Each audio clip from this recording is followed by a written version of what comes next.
오늘 보면은요, 오늘 우리가 나눈 에베소서 2장 1절, 21절, 22절 말씀은 내년도의 표로 삼은 말씀입니다. 그래서 이 말씀을 근거로 해서 우리가 주 안에서 연결되어 지어져 가는 교회가 내년도의 표입니다. 이따 사무총회 시간에 말씀을 드리겠지만, 그래서 오늘 이 구절은요, 우리가 한 해 동안 지속적으로 묵상하면서 경험해야 될 표입니다. 따라해 봅시다. 연결되어 지어져 가는 교회. 연결되어 지어져 가는 교회. 연결된다는 것은 이제 교회의 두 가지 특징이 있지만 하나로 이제 연합하고 협력되고 하나됨을 얘기하고 있습니다. 영어로 얘기하면 유니티라고 할 수가 있습니다. 우리 성도들 모두는요, 한 사람 한 사람이 우리가 하나님 앞에 합당하기 때문에 하나님께서 택하신 것이 아니라 합당하도록 부르심을 받은 사람들입니다. 우리가 뭔가 자격이 있어서 또 저 정도는 돼야지 하나님의 자녀이지라고 해서 자격이 갖추어서 하나님께서 우리를 부르신 것이 아니라 하나님께서 연약하고 부족한 우리들을 다 부르셔서 합당하도록 불러주신 것이 바로 우리 여기 앉아있는 저를 비롯한 모든 성도님들의 모습입니다. 그렇기 때문에 성도님들은요, 하나님께서 원하시는 어떠한 삶을 향해서 내가 부름을 받았다라는 의식이 항상 있어야 됩니다. 성도는 어떤 기준에 의해서 선발된 자가 아니라 은혜로 선택되어 부름받은 사람들입니다. 무엇을 위해서 부름받았습니까? 물론 각자마다 주신 소명이 다르고 또 소명을 위해서 주신 사명이 다를 것입니다. 우리가 비슷하게 소명은 영어로 calling이라고 하고 사명은 미션 혹은 듀티라고 할 수가 있는데, 하나님께서 나를 불러주셨다는 아는 것이 바로 소명의식입니다. 그냥 내가 예수님을 택해서 선택해서 믿은 것이 아니라 하나님께서 나를 택하셨구나를 깨닫는 것이 소명입니다. 여러분, 우리가 이 시대 가운데서도 예수를 믿는다는 것이 그렇게 많은 사람들한테 주어진 특권은 아니죠. 얼마나 많은 사람들이 믿음 가운데서도 탈선하면서 또 믿음 안에서 멀어지는 사람들도 있습니다. 근데 그거를요, 예수님 오셨을 때부터 2000년간의 큰 시간과 이 전 세계 우리의 지금 나라가 몇 개가 있는지 제가 셀 수도 없지만 그 나라 가운데 우리를 예수 믿는 성도로 부르셨다라는 것은, 물론 여러분들 주위에 예수 믿는 사람들이 많아서 그게 나도 믿고 그렇게 생각할지 모르지만 정말로 수많은 사람들 중에 나를 부르셔서 예수의 자녀가 되게 하신 것입니다. 하나님의 자녀가 되게 하신 것입니다.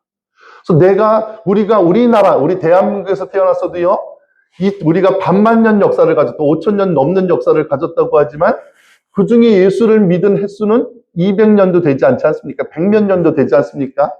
그러니까 5000년도 훨씬 넘는 역사 중에서 우리가 이 시대에 태어났다는 것이 또 예수님의 자녀가 되고 하나님의 자녀가 된 얼마나 큰 은혜인지 모릅니다. 그것을 깨달아가는 것이 소명입니다. 아, 하나님께서 나를 택하셔서 불러주셨기 때문에 내가 믿을 수 있게 됐구나. 그리고 그 믿을 수 있는 우리에게 주신 것이 바로 사명입니다. 내가 그냥 불러주셨어. 만약에 예수 믿는 것만이 목적이라면 우리가 예수 믿으면 바로 죽는 것이 목적이죠. 근데 예수 믿으면서 바로 죽지 않고 살게 하신 것은 예수 믿어서 내가 구원받아서 천국 가는 거 넘어서 나에게 이 땅에서 주신 숙제들이 있고 사명이 있다는 것입니다. 모세에게는 이스라엘 백성들을 출애굽시키기 위한 사명이 있었고, 사도 바울에게는 이방인들의 사도가 되라는 그러한 사명이 있었습니다. 그래서 특별히 어떠한 자에게, 특별히 우리 성도 개개인에게 주신 하나님이 주신 미션이 바로 사명의식입니다. 그래서 부르신 자들 중에서 어떠한 사람만이 아니라 부르신 자 모두에게는 각자에게 주신 사명이 있는 것입니다. 사도 요한에게는 예수의 어머니 마리아를 맡겼듯이 누군가에게는 우리의 가족 중에 누구를 위해서 나를 부르셨을 수도 있고요. 누군가는 이 교회를 위해서 헌신할 수도 있도록 부르셨을 수도 있고, 누군가는 또 누군가의 특정한 대상을 위해서 불러주셨을 수도 있는 것입니다. 그리고 12제자들에게 예수님께서 주신 그 부르심은 무엇입니까? 너희들이 내 증인이 되라는 것입니다. 증인이 되라는 것은, 증인은 무엇을 증거하는 것입니까? 자기가 믿는 것을 증거하는 것입니까? 본 것을 증거하는 것입니까? 보고 경험한 것을 증언하는 것이 증인입니다. 보지도 않았는데 본 것처럼 얘기하면 그거는 거짓 증인이죠. 그래서 내가 예수의 증인이 된다는 것은 내가 신앙생활하면서 예수를 통해서 경험하고 예수님을 믿는 사람들 중에서 내가 본 것을 또 이웃에게 알리라는 것입니다. 아유, 나는 그냥 부끄러워서 알리지 못해요가 아니라 알릴 적에 그것이 나눔이 되고 나눌 적에 전도가 되고 전도가 될 적에 하나님의 또한 열매가 되고 그러면서 우리 공동체가 또 이렇게 유지가 되고 커지기도 하고 그러면서 굳건해지는 것입니다. 그렇기 때문에 예수 믿는 모든 성도들에게 주신 공통적인 사명 하나는 증인이 되라는 것입니다. 예수 믿으면서 내가 얼마나 변했는지 또 내 이웃이 내 가족이 내 남편이 내 아내가 얼마나 변했는지 그리고 예수 믿으면서 나에게 어떠한 일이 일어났는지를 그냥 혼자 알지만 말고 증거하고 증인이 되라는 것입니다. 그리고 그 모든 제자들에게 공통적으로 주신 단 한 가지 계명이 있는데 그것은 무엇이냐면 서로 사랑하라는 것입니다. 서로 사랑할 적에 세상 사람들이 너희를 통해서 너희가 내 제자인 줄 알리라 이렇게 예수님께서 말씀해 주셨습니다. 그래서 좋은 성도가 무엇인가? 여러분 저희 할아버님도 그렇고 저희 아버지도 그렇고 이제 형제들에게 주신 것이 너희들은 꼭 성공해라 그렇게 말한 적은 없습니다. 물론 어렸을 때는 공부 잘해라 그랬는데 나이가 들면서 공부 잘해라 라는 말도 하지 않습니다. 이제 틈만 나면서 전화하면서 주시는 말씀은 우애해라. 내가 가더라도 너희들은 사이좋게 지내라. 그런 말씀을 제일 많이 하십니다. 예수님께서도 이 땅에 제자들과 같이 3년간을 공생애로 유하시다가 천국으로 승천하시면서 제자들에게 주신 것이 서로 사랑해라. 그러면 너희를 보고 내 제자인 줄 알리라. 이렇게 말씀하십니다. 좋은 성도는요, 말씀도 많이 읽어야 되지만 그것만으로 안 됩니다. 기도도 많이 해야 되지만 그것이 다가 아닙니다. 전도도 많이 하고 헌금도 많이 하면 좋지만 그것이 좋은 성도의 핵심은 아닙니다. 예수님이 말씀하신 가장 좋은 성도는 서로 사랑하는 성도가 제일 좋은 성도입니다. 아무리 천사의 말을 하고 귀신을 내어 쫓고 혹은 산을 옮길 만한 믿음이 있다 하더라도 사랑하지 않으면 아무것도 아니다라고 얘기했습니다. 그럼 이것을 심각하게 받아들여야 됩니다. 우리는 믿음이 있으면 제일 좋은 성도라고 착각할 수도 있습니다. 믿음이 있으면 예수님 믿는 믿음 때문에 모든 것을 다 할 수 있을 것 같은 그러한 성도로서의 그러한 어떤 신앙인으로서의 존경의 대상이 되기도 합니다. 그런데 예수님께서 사도 바울을 통해서 얘기하신 것은 산을 옮길 만한 믿음이 있어도 믿음이 없으면 아무것도 아니다. 울리는 꽹과리와 같다라고 얘기하고 있습니다. 천사의 말을 하고 방언을 하고 예언을 할지라도 사랑이 없으면 아무것도 아니다라고 얘기합니다. 세상 사람들이 교회 안에서는 방언하고 예언하고 하면 신령한 것처럼 보고 그러면서 자기 몸을 불사르게 내어준다는 거죠. 순교할지라도 사랑 없으면 아니다. 여러분 이건 기가 막힌 일입니다. 순교자가 최고인데 순교해도 사랑 없이 하면 그거 아무것도 아니다. 여러분 순교하는 사람은요 뭘 바라보고 순교하는 것입니까? 누구 사랑해서 순교하는 것입니까? 하나님을 사랑하고 예수님을 사랑하기 때문에 순교할 수가 있는 것입니다. 그러니까 여기서 예수님이 순교해도 사랑이 없으면 아무것도 아니라는 것은 예수님 사랑이 아니라 서로 사랑하지 않으면 하나님을 사랑한다 해놓고 형제를 사랑하지 않으면 너희들이 순교자가 될지라도 나는 아무것도 아니게 볼 것이다. 이렇게 말씀하는 것입니다. 기가 막힌 일입니다. 소리는 요란한데 알맹이가 없다는 것이고 잎은 무성한데 주님이 찾으시는 열매가 없다라는 것입니다. 여러분 그렇기 때문에 좋은 교회의 기준도 딱 하나입니다. 막 기적이 일어나고 숫자가 불어나면 우리는 그것이 부흥인 줄로만 알고 살았습니다. 그런데 그것도 눈에 보이는 외모일 수가 있다는 것입니다. 사람들은 그 외모에 주목하지만 예수님이 찾으시는 교회의 참된 모습은 서로 사랑하는 공동체를 찾으시는 것입니다. 서로 사랑한다는 것을 특별히 새 계명이라고 하면서 그러면 모든 사람이 그들로 예수의 사람인지 알게 될 것이다 라고 말씀하고 있습니다. 목사도 마찬가지입니다. 설교를 잘해서 기도의 능력이 있어서 예수장이가 되고 목사가 되는 것이 아니라 서로 사랑할 수 있고 서로 사랑하도록 가르치는 자가 참된 목사라고 저는 믿습니다. 그리고 교회된 성도가 서로 사랑할 적에 세상 사람들이 그것을 보고 그들이 예수의 제자인 것을 알고 그렇게 되기 위해서 신기해서 또 호기심 때문에 또 그 사랑이 갈급해서 나오는 것입니다. 여러분, 세상의 드라마와 영화와 그 모든 노래의 거의 90% 이상은 그 주제가 사랑입니다. 세상 사람들도 이 사랑이 없어서 얼마나 갈급해하는지 모릅니다. 근데 세상 사람들이 찾는 사랑은 어떠한 사랑입니까? 나를 만족해주고 내가 뜨겁게 뭔가 할 수 있는, 집중할 수 있는 그러한 사랑이지만, 예수님께서 우리에게 부어주신 사랑은 바로 예수님처럼 자기 몸을 내어주는 사랑, 내가 죽더라도 그 사람을 살릴 수 있는 사랑. 그래서 여러분, 우리가 샤머니즘 무당은요, 예전에 드라마 같은 데 보면 인형 같은 거 나눠줘서 너 미워하는 사람 이거 찔러. 그러면 이거 찔르면 진짜 아프기도 하고. 이 샤머니즘의 정신은 무엇입니까? 너를 죽여서라도 내가 잘 된다. 그것을 표방하는 것이 무당이요 주술이고 샤머니즘입니다. 불교는 뭡니까? 너도 잘 되고 나도 잘 되자. 그래서 나도 없고 너도 없고 그냥 다 자기를 초월해서 살면은 다 평등할 것이다. 말은 좋은 것 같지만 여러분, 그것이 가능할지가 저는 의심스럽습니다. 자기를 벗어난다는 것이 어떻게 가능합니까? 자기를 비워서 무아, 해탈이라는 말이 어떻게 가능할 수가 있습니까? 그런데 예수님께서 십자가를 통해서 우리에게 주신 것은 내가 죽어서라도 너를 살리겠다. 예수님이 내가 죽어서 너희들을 살리겠다라는 마음입니다.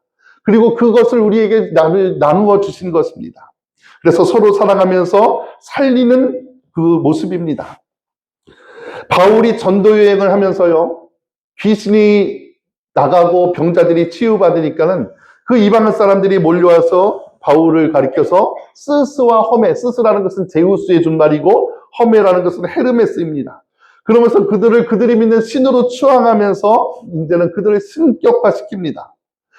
바울이 뱀에 물려도 죽지 않으니까는 그를 죽이려고 달려왔던 원주민들이 또 그를 신으로 모십니다. 기적이 나타나면 사람들이 시선을 주목할 수 있지만 오히려 사도 바울은 그것 때문에 괴로워하면서 그 자리를 피하고 도망가고 나를 그렇게 부르지 말라라고 몇 번을 간곡하게 얘기합니다. 그것이 나를 높여주면 그것이 때로는 복음 전하는 데 도움이 될 수 있지 않을까 착각하기도 하지만, 우리 인간 자체가 연약하여서 나를 그렇게 위해주고 높여줄 적에 우리는 그것을 담을 그릇이 못 될 때가 너무나도 많습니다. 그 교만함 때문에 넘어지고 교만함 때문에 결국은 하나님의 자리를 내가 대신할 때가 너무나도 많습니다. 하나님의 자리를 대신하게 됩니다. 많은 사람들이 지금 한국교회의 문제에 대해서 대형교회 이렇게 비판을 하고 심각하게 이렇게 비난을 하지만 그들이 하나님을 향해서 하는 일들도 또 영광스러운 것도 많지만, 제가 생각하는 가장 큰 위험은 눈에 보여지는 그 외모, 숫자라든지 그 규모 때문에 목사가 그것으로 권위를 삼아서 어느덧 예수 대신에 자신이 주인 자리를 대신할 수 있는 그 위험성이 훨씬 더 많다라는 것입니다. 그렇기 때문에 어느 정도 대형교회 목사님들이 자기의 일생을 이렇게 위인처럼 자기 고향에 기념비를 세워놓고 이러한 것들이 한국교회에 또 실제적으로 나타나는 현상이기도 합니다. 초대교회 바울도 어떠한 제자들도 예수 대신에 자기가 드러나는 것에 대해서 심각하게 위험성을 경고하고 그것을 못 견뎌했습니다. 우리는 그 모습을 받아들일 수 있어야 됩니다. 참된 제자는요, 예수 대신에 내가 주목받을 적에 못 견디하고 괴로워하는 것이 정상입니다. 그 자리에서 내려와야지 예수가 주인이 되는 것입니다. 그러면서 요한일서 2장 10절 11절 말씀을 보면은요, 우리가 함께 같이 읽어볼게요. 시작. 그의 형제를 사랑하는 자는 빛 가운데 거하여 자기 속에 거리낌이 없으나 그의 형제를 미워하는 자는 어둠에 있고 또 어둠에 행하며 갈 곳을 알지 못하나니 이는 어둠이 그의 눈을 멀게 하였습니다. 이렇게 얘기합니다.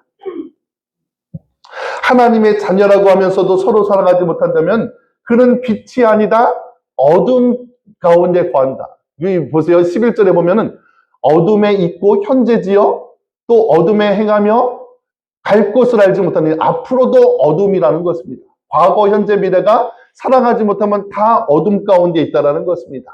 그의 눈이 멀게 돼 있다는 것입니다. 그래서 결국은 하나님께서 서로 사랑하지 못하는 자녀는 내 자녀가 아니다라고까지 얘기하고 있는 것입니다.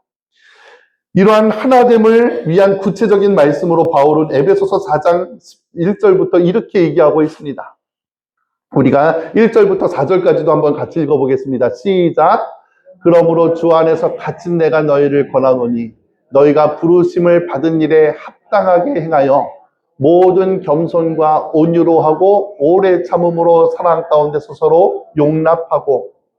다시 그 다음에 3절 4절 시작. 평안에 매는 줄로 성령이 하나 되게 하신 것을 힘써 지키라.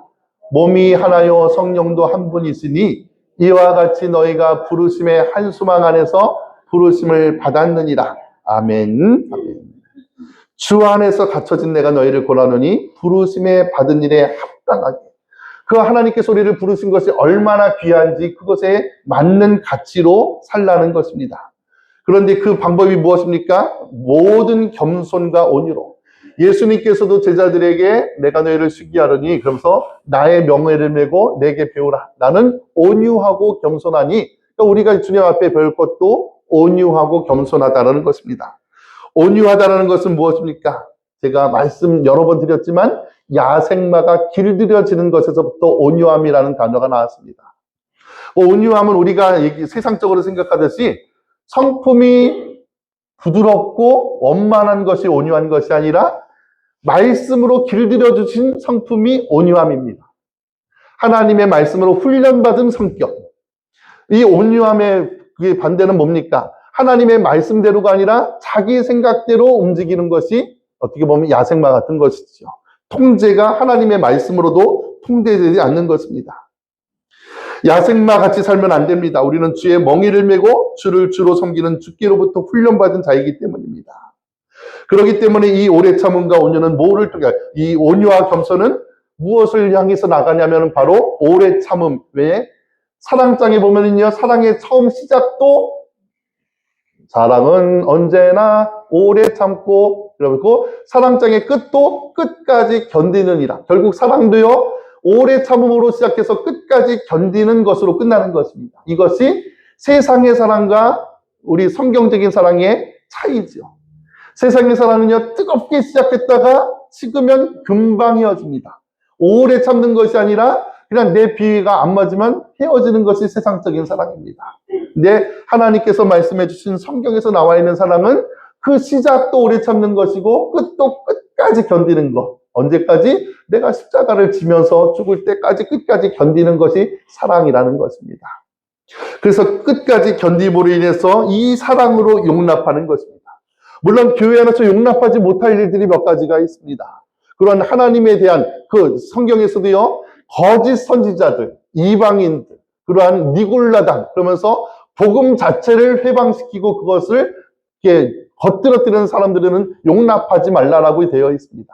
그렇지만 그것 외에 하나님을 주로 모신 성도들 안에 나타나는 차이로 인해서 발생하는 것들은 우리가 끝까지 참고 견딤으로 서로 용납하는 것이 교회가 할 일이고 또 성도가 할 일이고 주의 제자들이 할 일이라는 것입니다. 평안에 매는 줄로 성령이 하나 되게 하신 것. 평안에 매는 줄이 무엇입니까?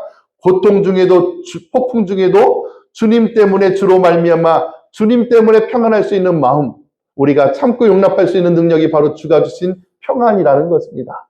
세상은 환경이 평안해야지 편안하지만 우리는 뭡니까? 어떠한 폭풍 속에서도 주님 때문에 평안할 수 있는 능력을 주셨다는 것입니다. 내 몸이 비록 아파도 내 주위가 나를 공격할지라도 하나님 바라보면서 마음의 평안을 잃지 말라는 것입니다. 그것이 성령의 매는 줄로 우리가 평안을 누리는 방법입니다.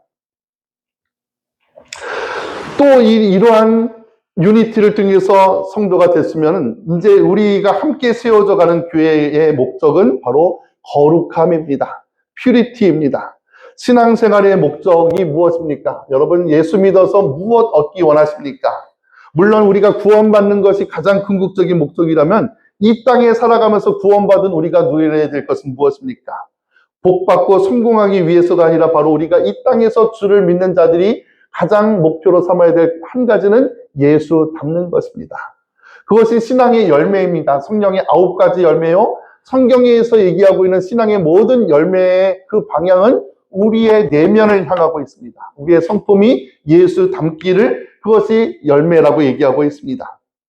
에베소서 4장 13절 말씀을 보더라도요, 우리가 다 하나님의 아들을 믿는 것과 아는 일에 하나가 되어 온전한 사람을 이루어 그리스도의 장성한 분량에 충만한 데까지 이르리니, 이것이 신앙을 통해서 우리에게 목표로 주신 약속입니다. 그런데 잘 보면은요, 하나님의 아들을 믿는 것과 아는 일에 하나가 되어라고 얘기하고 있습니다. 믿는 것과 아는 것, 무엇이 먼저입니까? 믿는 것이 무엇 먼저입니까? 아는 것이 먼저입니까?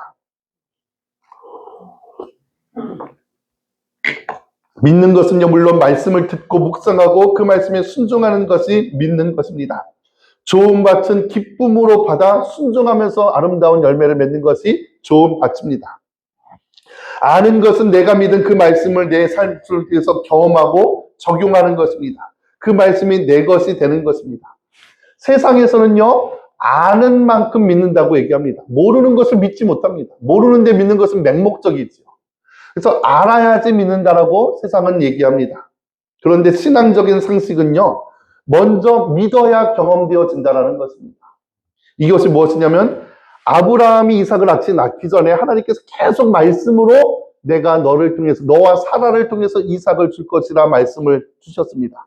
근데 처음에는 하나님께서 아들을 준대라고 하니까는 자기 방법대로 자기 종을 자기의 상속대로 삼기도 했다가, 아니면 하갈이라는 다른 여자를 통해서 씨를 얻기도 했다가, 하나님께서 그것도 아니고 아브라함 너와 네 아내 사라를 통해서 내가 반드시 씨를 줄 것이다. 근데 그의 육신적인 나이는 99세 100세가 되어서 불가능해졌음에도 불구하고 아브라함이 그 말을 믿음이 그것이 하나님 앞에 의가 되었다라고 성경이 얘기하고 있습니다. 자기가 할 수 없는 중에서도 하나님의 말씀을 믿으니까 이삭이 태어나는 것입니다. 예수님은 전지전능하시지요. 예수님께서 전지전능하시기 때문에 마음만 먹으면 누구든지 고치실 수가 있을 것입니다. 그런데 예수님께서 병자들을 고칠 때마다 하시는 말씀이, 예수님께서 내가 너를 고쳤다 하지 아니하시고 뭐라고 말씀하십니까? 내 믿음이 너를 구원하였다라고 얘기합니다. 그러니까 제가 늘 이렇게 예로 드는 것이 뭡니까? 무한대 곱하기 0은 무엇입니까? 무한대 곱하기 0은 0입니다. 그런데 무한대 곱하기 0.0001만 되더라도 그 답은 무한대입니다. 예수님은 전지전능하시기 때문에 무한대입니다. 그런데 반드시 무엇을 통해서 역사되냐면 우리의 믿음을 통해서만 역사됩니다. 그렇기 때문에 예수님께서 나를 고치신다, 예수님께서 나를 살리신다, 예수님께서 나와 함께 하신다라는 믿음이 있을 적에 그 예수의 능력이 나에게 임하는 것입니다. 그래서 우리가 믿을 적에 그것이 경험되어지는 것입니다. 믿고 나서야 알아가게 되는 것입니다. 이것이 신앙적인 상식이라는 것입니다. 계속 지식만 들어도 그것이 아브라함의 일이지 내 일로서 여겨지지가 않은데, 그 아브라함에게 주신 사건이 내게 주신 사건이라고 믿을 적에 아브라함의 믿음이 내 믿음이 되는 것입니다.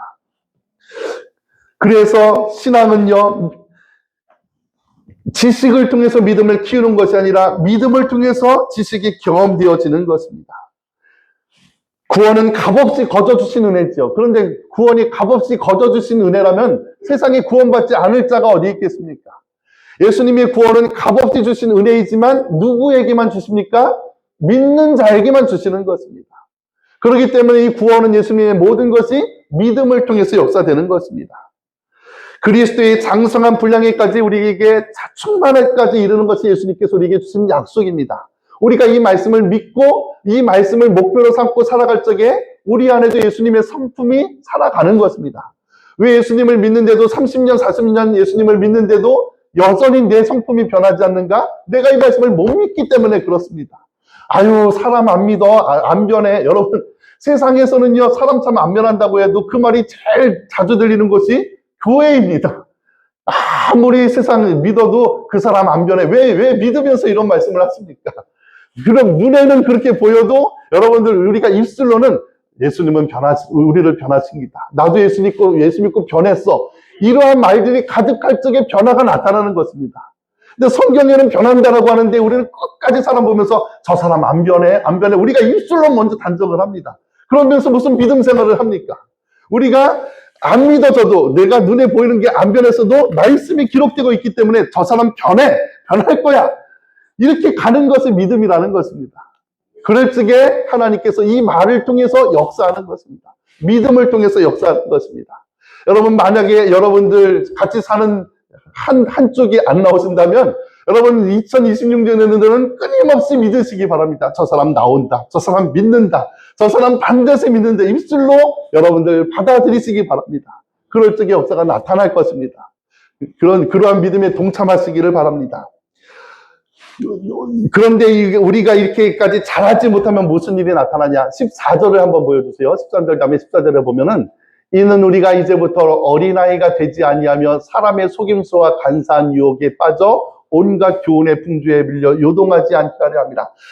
반대로 우리가 예수님의 장성한 분량까지 잘하지 않으면 어린아이 신앙에서 머무른다면 어떻게 된다는 것입니까? 속임수와 유혹에 빠져서 온갖 교훈의 풍조에 밀려서 요동한다라는 것입니다. 이 말씀이 그것이죠. 우리가 장성하지 못하고 성숙하지 못하면 늘 유혹에 빠지고 속임수에 넘어가고 교훈의 풍조에 밀려 요동한다라는 것입니다. 제가 한국 영사관에 이렇게 살펴볼 것이 있어서 보니까 우리 서승희 집사님도 한번 전화를 받으시고 저도 전화를 받았는데 여기 대한민국 영사관인데요 라고 하면서 그 스팸 전화가 와가지고요. 이거 받아가지 못하면 큰일 날 것처럼 한국에서 뭐가 서류가 왔는데 이거 빨리 받아가라고 그런 전화가 왔는데 저는 그냥 전화만 온 줄 알았더니 그렇게 해서 손해본 사람이 지금 3만 분이요? 뭐 3만 몇천 불을 손해본 사람들이 지금 기록된 것만 그렇게 지금 손해를 그 전화 받고 그렇게 넘어갔다라고 얘기합니다. 여러분, 아유, 무슨 사람들이 그런 전화 받고 그렇게 돈을 붙여주고 왜 그렇게 밀어날까 그렇게 다들 얘기하지만 설사 그것이 닥치면요, 우리도 거기에 넘어가지 않으리라는 보장을 못 합니다. 교묘하게 그들은 우리보다 하나 더 지혜를 써서 이렇게 꼬시고 넘어가게 하죠. 전화 받다 보면 이 상품 사면 안 될 것 같은데 하다가도 그렇게 전화 받다가 그냥 사버리자 하면서 그냥 사버릴 때도 속는지 알면서도 살 때도 있습니다. 여러분, 우리가 믿음 안에서 장성하지 못한다면 그것이 그냥 물건에 대해서가 아니라 믿음에 대해서, 삶에 대해서, 영생에 대해서도 이런 속임수 가운데 넘어갈 수 있다는 것입니다. 귀가 얇아서 누구 말을 들으면 금방 훅 하고 또 비가 오고 창수가 나면서 고난이 닥치면 또 무너지는 신앙. 왜 그렇습니까? 어린아이의 신앙이기 때문에 그렇다라는 것입니다. 평소엔 제 말씀에도 은혜롭다라고 하면서 이렇게 신뢰를 보이시다 하고 한번 슬럼프에 빠져서 시험에 들면은 평소에 믿지도 않고 싫어했던 사람이 툭 던진 한마디 때문에 목사 자체가 싫어지는 분들도 계십니다. 아니, 왜 제 말은 그렇게 안 믿어보고 그분은 평소에 싫어하다가 왜 그분 말은 그렇게 잘 듣는지 안타까울 때도 많이 있습니다. 여러분, 누구 말을 내가 듣고 믿고 신뢰하는가? 물론 목사 말 믿으라는 것이 아니라 하나님 말씀을 가장 믿어야죠. 근데 왜 하나님 말씀도 세상의 말 때문에 요동하십니까? 내가 이 말씀을 믿는다. 우리 이것은 스탠더드, 캐논이라는 말 자체가 모든 것의 표준이라는 것입니다. 그럼 내 삶의 모든 것이 말씀으로부터 나와야 되는데 그거 옛날 말씀이지 요즘 시대에 누가 그렇게 믿어? 그러면 또 그런가? 그러면서 여러분, 세상 사람들은 그래도 우리 성도들은 그러지 말아야 되지 않습니까? 우리가 왜 그렇습니까? 우리는 이 성경을 통해서 예수를 만나고 살아있는 말씀을 오늘 통해서 만나기 때문입니다. 내 감정과 비위를 맞추고 입맛에 맞는 것만을 따르면 결국 망하는 길로 갈 수밖에 없습니다. 15절부터 또 읽어주세요. 15절을 보면은요, 같이 읽습니다. 시작. 오직 사랑 안에서 참된 것을 하여 범사에 그에게까지 자랄지라. 그는 머리니 곧 그리스도시다. 그래서 우리가는 예수님께서 말씀으로 약속해 주신 것입니다. 우리가 예수님을 날마다 경험하면 그의 머리까지 자라갈 것이다. 예수님의 성품대로 자라갈 것이다 라는 것이죠. 16절도 띄워주세요. 16절을 보면은요, 그에게서 온몸이 각 마디를 통하여 도움을 받음으로 연결되고 결합되어 각 지체 분량대로 역사하여 그 몸을 자라게 하며 사랑 안에서 스스로 세우느니라. 아멘. 개개인의 교회된 성도도요, 범사의 그리스도를 따라 자람으로 거룩하여지는 것. 우리가 개개인의 성도로서의 신앙은요, 내가 주님을 따름으로 해서 나는 거룩해지고 주님의 성품을 닮아가는 것이 각자 개인된 성도로서의 목표입니다. 모든 성도들이 주신 공통적인 사명이고 그것이 우리의 신앙의 목적이어야 됩니다. 그리고 공동체된 교회는요, 그러한 거룩한 예수님을 닮아가는 성도들이 모여서 서로 사랑할 적에 이제는 그 안에서 주님의 역사가 나타나는 것입니다. 연결된다는 것은요, 서로 사랑하고 하나 됨으로써 서로 도움이 되며 결합되는 교회입니다. 그렇기 때문에 그 안에서 연결되어서 세워진다는 것은 신앙의 목적이 문제 해결이나 자기 소원 성취에 있는 것이 아니라 예수를 닮고 따르는 것에 목적을 두고 나아갈 적에 교회는 스스로 세워지고 굳건해진다는 것입니다. 여러분, 신앙생활을 수단으로 삼지 마십시오. 내가 예수 믿어서 내 기도의 제목을 이루는 것은 신앙이 수단이고 내 목적이 그 목적이 이제는 신앙을 수단으로 삼는 것입니다. 그런데 신앙이 목적이라는 것은 무엇입니까? 내가 아프고 내 문제 해결이 비록 안 될지라도 나는 예수 믿는 것으로 내 즐거움을 삼고 그것이 내 인생의 목적이다. 그럴 때는요, 예수님께서 우리의 삶을 이끌고 가시는 것입니다. 내 인생의 목적이 신앙을 수단으로 삼아서 그냥 내 그 환경만을 바꾸려 한다면요, 우리는 그냥 그 지경 안에서만 사는 것입니다. 여러분, 내 기도 제목이, 여러분들의 기도 제목이 다 응답되면은 행복하실 것 같습니까? 여러분, 내 불완전한 내가 바라는 것이 다 응답되면요, 무서운 일도 많을 것입니다. 내가 미워하는 사람, 저 사람 다리 좀 부러졌으면 좋겠는데, 근데 그것이 바로바로 응답되면은요, 무슨 일이 나겠습니까? 내가 사랑하는 사람도 저 사람 오늘 그냥 어떻게 됐으면 좋겠는데, 그런 생각을 우리는 악하기 때문에 하지 않습니까? 근데 우리가 생각하는 것마다 예수님께서 응답해 주신다면 우리가 어떻게 살아갈 수가 있겠습니까?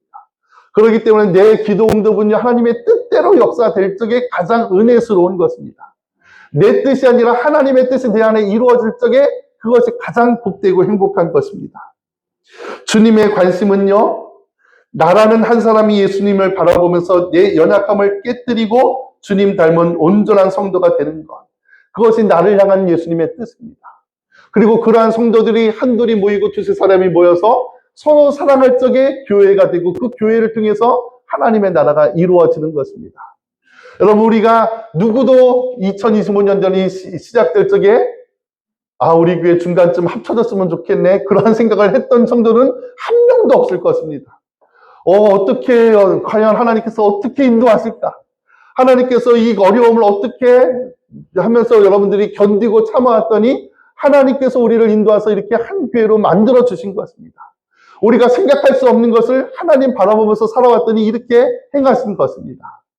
이제 그러한 우리를 하나님께서 내년에는 이제 이 모인 우리가 성도가 서로 사랑하면서 하나가 될 적에 이곳에 하나님의 몸이 이루어짐을 또한 약속하고 있는 것입니다. 그래서 성도들 개개인은요, 내가 예수님 닮기 위해서 힘쓰는 하나가 되기를 소망하고, 그러한 성도들은 우리가 모였을 때는 서로 살아가면서 어떻게든 우리가 품어주고 그렇게 용납하면서 함께 나아갈 적에 하나님께서 이 교회를 통해서 하나님의 뜻을 나타내실 줄로 믿습니다. 그러한 저와 여러분들 될 수 있기를 주님의 이름으로 간절히 축원드립니다. 함께 잠깐